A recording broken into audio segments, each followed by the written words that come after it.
friends, how are you today? I just want to come and say hi. I've been really busy. If you're familiar with my channels, I am, sorry about that light.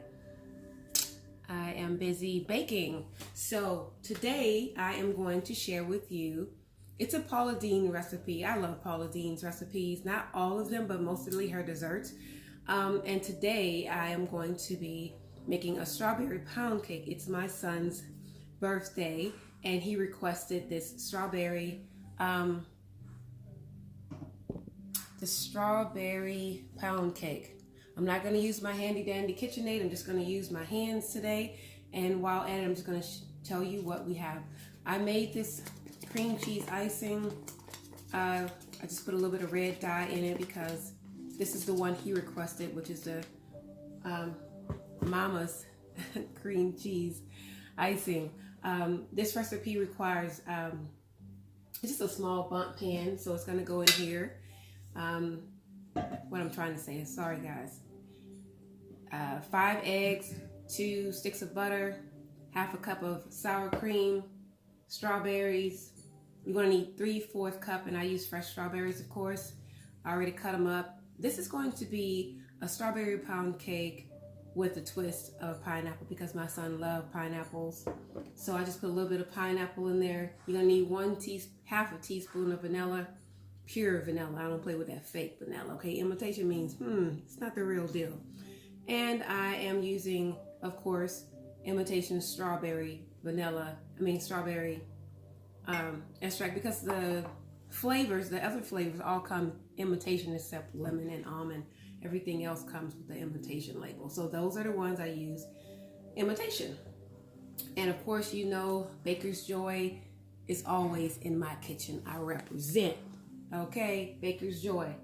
Okay, oh, and you need 2 1/4 cup of flour, 2 cups of sugar, and I think that covers it all. So I'm gonna get with it. How are you guys? I miss you. I haven't been here a while because I've been baking, lots of baking. So I'm just gonna get this all mixed up, and then I'll come back when it's mixed and I'm pouring, because it's just a simple recipe. I just wanted to come and share with you. And yes, my hair is different today. Thank you for all your compliments. Thank you to all of my new subscribers. I am so excited about the new upcoming content that I have for you guys. It's going to be Testimony Tuesday, Wednesday. Let's just, I don't know what Wednesday's going to be, but Tuesdays is going to be Let's Talk About It Tuesdays moving forward. And I have some other great things in store for you guys.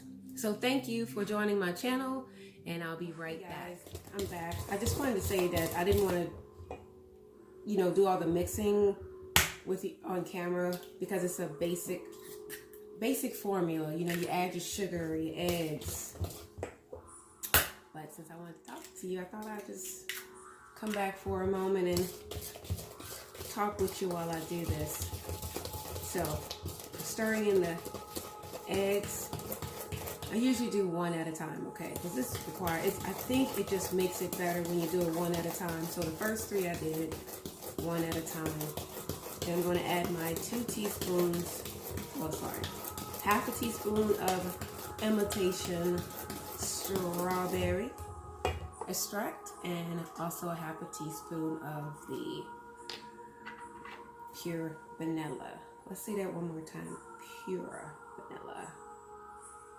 Let's just give it a strawberry flavor along with those real strawberries that I already washed and cut up. Stir in that one. Gives it a nice imitation strawberry smell. And there's my half a teaspoon of pure vanilla. So then I'm going to just go ahead and add I don't even need a blender for this one. So I'm just going to go ahead and put this sour cream. Then I'm going to add the strawberry with a twist of pineapple and the flour alternating. Then I will put it in the pan, put it in the oven, and come back when it's done. Okay guys, just wanted to say hi again. Pausing. So I am back and I am now going to pour special. Sorry, I can't see if it's recording. I hope it is. And don't come for me because I did this and it looked like my hair went in there. It did not go in.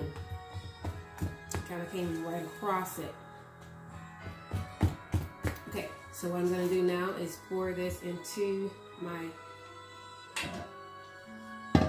pan that's already ready. You see those strawberries in there? This is that Nordic pan.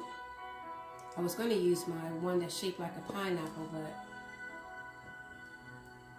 I thought it just might be a little bit much, even though it's a 10-cupper. Sometimes you can be fooled by the size of the pan, at least what it says. We know that from having that experience with that blue pan, right? So how are you guys doing out there? We finally got some sun and rain. Then we found out that it's gonna be cold. Trying to block that light from you guys as well. So,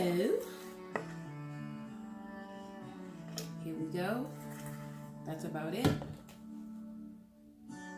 I usually sprinkle a little bit of pineapple on top and stir it in just a little bit, but I'm not going to do that because you know if you put too much wet in your cake, it'll slump in the middle. We don't want that. So I'll be back when it's ready. Hello guys, I am back with the final results of the strawberry pound cake with the pineapple twist.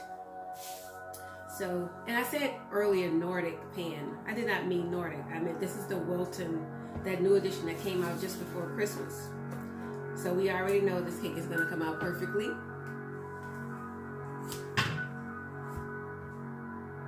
Look at that. That's the real deal right there. And I'm going to bring this up so you can see it up close. You can see how look at the strawberries in that cake. That is a beautiful cake. My son is going to love it. One moment. Okay. On the original recipe by Paula Deen, the glaze is a pink glaze. It's a little bit of powdered sugar, milk, and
Well, that's a little dark, but I prefer that with the white. So you saw the cake.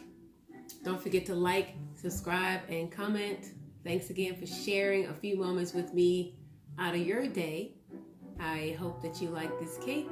It is delicious, and when we cut it open, there's going to be strawberries and pineapples in there. Just a little bit of the pineapple. I didn't want to make it too wet. God bless.